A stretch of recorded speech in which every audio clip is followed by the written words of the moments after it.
la mañana en el continente americano. Cuando atardece en Europa y cae la noche en Asia. Así despierta el continente americano y transcurre el día y la noche en el resto del mundo. La mañana. Lujos, excentricidades, placeres paradisíacos, así pasan los días los hijos del chavismo y del madurismo, mientras en Venezuela se encuentran sus pobladores sumidos en una crisis, la peor que ha habido en la historia reciente. Los familiares de la cúpula del régimen gozan de un alto tren de vida, viajes en lugares exclusivos, derrochando miles de dólares en paseos, en comidas, en restaurantes. Muchos de ellos no escatiman en sus gastos y hasta hacen alarde de estos gastos a través de las redes sociales. Algunos de sus caprichos han alcanzado el valor del pago del salario mensual a 2.000 venezolanos. Esta es la realidad del venezolano común. Víctimas de una crisis humanitaria. Cientos de personas han fallecido por la escasez de medicamentos y alimentos, con una hiperinflación ubicada en casi 3 millones% en el último año. Pero pese a este lamentable panorama, los hijos de la cúpula chavista disfrutan otro estilo de vida, el de la opulencia. Ellos, a diferencia del ciudadano promedio, no se preocupan por el dinero ni los agobia la devaluación monetaria que se registra en el país sudamericano con una velocidad que impacta. Al contrario, estos jóvenes gozan de un estatus envidiable. Tal es el caso de la hija del fallecido presidente Hugo Chávez, quien es considerada la mujer más rica de Venezuela, con una fortuna valorada en unos 4.000 millones de dólares que estarían repartidos en diferentes cuentas en Europa. Su hermana menor, Rosinés, ya no vive en Venezuela y por supuesto no tiene que sufrir las penurias que pasan sus compatriotas. Ella estudia en la Universidad de la Sorbona y goza de la herencia que le dejó su padre, que ha sido calculada en 1.800 millones de dólares. Otro de los niños mimados del chavismo es el hijo del líder del régimen, Nicolás Maduro Guerra, quien, aunque mantiene un perfil más bajo, ha sido capturado en video presumiendo de su poder. Y atrás no se queda la hija del número 2 del chavismo, Daniela Cabello, quien muestra sin ningún tipo de recato sus carteras y trajes de diseñador, así como sus exóticos paseos. Vamos a saludar a esta hora en Miami a Casto Ocando. Él es periodista de investigación independiente, escritor del libro Chavistas en el Imperio. Un buen día, gracias por estar con nosotros en la mañana de NTN 24. Gracias, Ruth, por la invitación. Saludos a todas las personas que nos están viendo. Saludos para usted. Gracias por tocar este tema que sale a colación justamente cuando no solo es que hay un periodo de crisis en Venezuela, sino que además hay una ayuda humanitaria necesaria en este país que está siendo impedida de llegar a este destino por unos camiones que están atravesados en la ciudad colombiana de Cúcuta.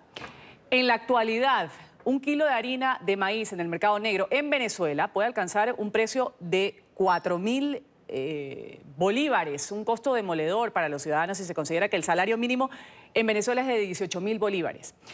La hiperinflación solo en enero de este año se tradujo en un índice de aumento de hasta el 91.6%. Esto ha pulverizado sin duda el poder adquisitivo de millones de familias venezolanas, pero no todas pasan penumbria en realidad en Venezuela. Hay un grupo privilegiado de padres venezolanos, de autoridades venezolanas que pueden ofrecer a sus hijos una vida bastante opulenta y desenfadada. ¿Cómo le cae esto, de acuerdo a la investigación que usted ha hecho durante algún tiempo, no solo los hijos del chavismo, sino del madurismo, y algunos de los chavistas que viven en el imperio? De hecho, así se llama su libro, Chavistas en el Imperio. ¿Cómo les cae esto a los venezolanos cuando se presenta este tipo de investigaciones de cómo viven algunos? Bueno, en primer lugar, yo creo que esto ha sido un motivo fundamental de rechazo en Venezuela, y es importante notar que esto ocurrió desde el principio, desde el primer año en que llegó Chávez al poder, en que se comenzaron a desatar los escándalos de corrupción, por cierto, implicando a militares. Y es importante porque esto, más que una anécdota, la corrupción ha sido parte intrínseca de la propuesta del socialismo del siglo XXI. Y lo ha sido a todo nivel, no solamente dentro de Venezuela, que ya ha habido mucha corrupción a todos los niveles, y fundamentalmente porque no hay controles, sino también a nivel internacional. Hay casos extremadamente escandalosos en Estados Unidos, pero también en España, en Brasil, Argentina, Sudamérica en general, Centroamérica. Es decir, hay pocos lugares del planeta que se han escapado a la furia de la corrupción chavista. Hablemos o citemos uno de los casos que tengo entendido, usted lo conoce bien, María Gabriela, hija de Hugo Chávez, 36 años, señalada como la mujer más rica de Venezuela, una fortuna personal estimada en 4.000 millones de dólares. Ella ocupa el cargo de embajadora alterna de Venezuela ante la Organización de Naciones Unidas, vive regio en Nueva York. Se conoció también hace algunos meses los hijastros de Maduro, los hijos de Cilia Flores, gastan miles de dólares en vacaciones de lujo, un derroche en medio de la carencia de muchos, justamente la carencia que no da, la carestía que no da tregua en Venezuela. A esta crisis, le decía yo hace un momento, Casto, se suma este bloqueo de ayuda humanitaria, algo que llega no como dádivas, como ha dicho Nicolás Maduro, o limosna, que no es lo que se pide, sino lo que se necesita en el país. ¿Qué tipo de mensaje dan quienes manejan el país, quienes manejan el país y quienes tienen este dinero para solventar estos gastos, mientras en el país que gobiernan o gobernaban se están muriendo de hambre? Mira, lo más llamativo y lo más escandaloso y lo más sorprendente y lo que genera más rechazo es que estas personas en el gobierno se hicieron ricas quitándole dinero, por ejemplo, para atender a los hospitales, y cualquiera que pueda ver algún tipo de imágenes sobre cómo operan los hospitales es una cosa vergonzosa, absolutamente nunca había ocurrido algo similar en Venezuela. Y estas personas, hoy un grupo muy importante que se enriqueció, no solamente de los negocios petroleros, sino también de la importación de medicinas, de la importación de equipos, es decir, prácticamente se robaron todo el presupuesto y dejaron básicamente a todos los hospitales que antes que llegara Chávez tenían unos niveles bastante buenos, y ahorita es una cosa absolutamente, yo diría, quintomundista, si existe la expresión.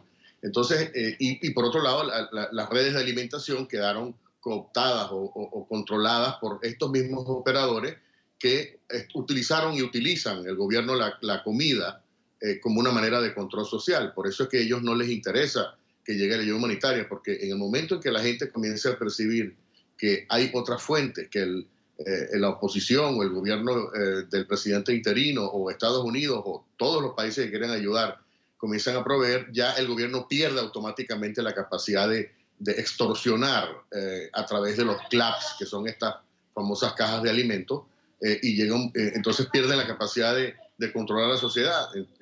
Digamos, por ejemplo, en este momento, Ruth, te podría decir que el gobierno venezolano está tratando de recoger algunas firmas para supuestamente presentarlas a Estados Unidos como una prueba de una petición del pueblo venezolano que no quiere ayuda humanitaria, pero están extorsionando a las personas que reciben estas ayudas o CLAPS, que por cierto no es tampoco gratis, se las venden, ¿no? A cambio, o sea, si no me firmas, no te doy la bolsa de comida. Entonces, ha habido denuncias de este tipo, es decir, a ese nivel está llegando, y obviamente la gente ya está absolutamente convencida y cansada de este tipo de prácticas extorsivas. Claro, justamente este tipo de prácticas y denuncias que usted las reseña en este libro, Chavistas en el Imperio. Y quisiera preguntarle, Castro, ¿qué tipo de reflexión ha dejado en los venezolanos, en las personas que han tenido que salir de su país, que han llegado a Estados Unidos, a Colombia, a otros lugares de América en busca de un futuro mejor? Este tipo de lectura, cuando usted lo reseña bien en un libro, todos los escándalos de esta llamada revolución bolivariana y de las personas cercanas al chavismo y al madurismo que están en Estados Unidos. Mira, yo creo que hay un convencimiento en Venezuela de que esta experiencia de 20 años de desastre chavista no puede volver a repetirse. Yo creo que hay también una sensación general de que hay que actuar para tratar de recuperar estos fondos. Ya hay algún tipo de personas conectadas con el gobierno del gobierno interino y también, por supuesto, muchas agencias en Estados Unidos y en Europa que están tras estos dineros que obviamente fueron obtenidos a través de la corrupción o a través del pago de sobornos, etcétera. Hay innumerables casos y hay muchísimo dinero ya congelado. Entonces viene como una segunda fase y yo diría que lo más complicado, y esto tiene que entenderse también, es porque al lado de la corrupción también se corrompió la manera de la gente actuar, ¿no? Es decir, para poder conseguir una cosa que debería ser gratis, servicio del Estado, en Venezuela ya esto se ha establecido como que hay que pagar una mordida, un soborno, una cuota, una comisión, y estas son prácticas que destruyen, digamos, el tejido, la moral social. Hay una tarea muy grande de reconstrucción, pero lo importante es que la gente ya entendió muy bien lo que significa el socialismo del siglo XXI y qué es lo que hace falta hacer. Y yo creo que toda esta práctica de personas que predicaban el socialismo por un lado, pero querían vivir como millonarios y de hecho siguen viviendo en algunos casos. Por ejemplo, el último dato, Ruth, te puedo decir, es que acaban de descubrir una gasolinera en Madrid que produce millones de euros anuales en ganancias, que los controlan unos primos de Diosdado Cabello, que también han sido identificados en una investigación criminal. Es decir, están por todos lados, en Estados Unidos lo han hecho, se han retirado un poco porque el gobierno de Estados Unidos ha sido bastante agresivo, pero están en todas partes, están en República Dominicana, están en Sudamérica, están yéndose ya hacia Turquía, por ejemplo, hacia Hong Kong. Es decir, están obviamente en este momento de presión internacional tratando de salvaguardar esos recursos públicos que se robaron. Pero bueno, esto es parte de la tarea que va a venir en Venezuela. Bueno, justamente usted ha mencionado a Diosdado Cabello. Daniela, la hija de Diosdado Cabello, cita al revolucionario Che Guevara en su cuenta de Twitter. Sin embargo, pues su estilo de vida dista mucho de los ideales socialistas, realmente poniendo fotos en distintas partes de Europa y demás. Usted mencionaba algo de las sanciones de Estados Unidos. ¿De qué forma ha mejorado la situación en cuanto a estas sanciones, estos congelamientos de cuentas que ha hecho Estados Unidos, que ha sido muy determinante con las personas que son cercanas en aquel entonces al chavismo y ahora al madurismo? Mira, yo creo que ha arrinconado a estas personas que estaban manejando estos recursos. Ahora se les ha hecho bastante más complicado movilizar estos dineros y hay mucho temor porque justamente, por ejemplo, hay dificultades para pagar las lealtades, porque ese es la otra cara de la moneda. El régimen se sostiene por lealtades que deben ser compradas con dinero, que al principio era dinero de la corrupción porque había de sobra, pero ahora ya no hay. Entonces hay que apelar a otros medios de obtener ese dinero, como es el narcotráfico, que es otro tema absolutamente complejo y aparte. Pero esto es parte de la cultura que Chávez trajo al país, que es corromper para luego controlar, en vista de que como sé que estás corrompido, entonces puedo meterte preso o denunciarte porque ya conozco la corrupción. Es decir, esta práctica y naturalmente estas sanciones de Estados Unidos, que son probablemente mucho más impactantes en Venezuela, porque Venezuela depende, el negocio petrolero depende del mercado financiero internacional y todo el negocio, por ejemplo, de la venta de oro, colocación de oro, también es una cosa que está siendo afectada. Y yo creo que esto es una de las cosas muy complicadas, más complicadas que tiene la dictadura de Maduro para enfrentar. Bueno, vamos a agradecer Casto Cando, periodista de investigación independiente, escritor del libro Chavistas en el Imperio, ha estado con nosotros aquí en la mañana de NTN 24. Gracias, Casto. Mucho gusto.